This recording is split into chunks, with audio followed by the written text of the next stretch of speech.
What's up, everybody? Today we are going to be talking about using Meetup.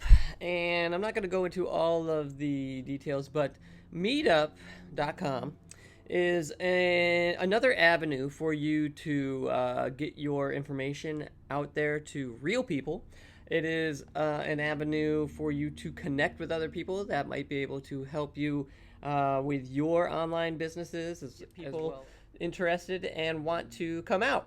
Now, multiple people did register ahead of time, and the weather was a little cold, and it was the middle of the week, and so not everybody showed up, but a couple people canceled, and that's fine. You can see here there's comments. So this is sort of like a social networking site, social media site. There are comment areas. You can like the comments.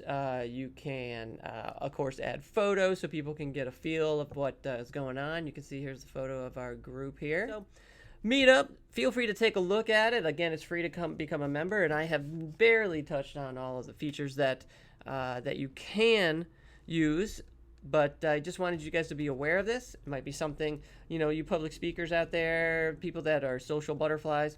This might be something that's more up your alley. Some people, their personality and meeting people face to face is what really sells them. And so this Meetup.com is a fantastic place for maybe you guys to do that. Okay, so take a look and let me know if you have any questions, and I'll talk to you guys soon. Have a good one.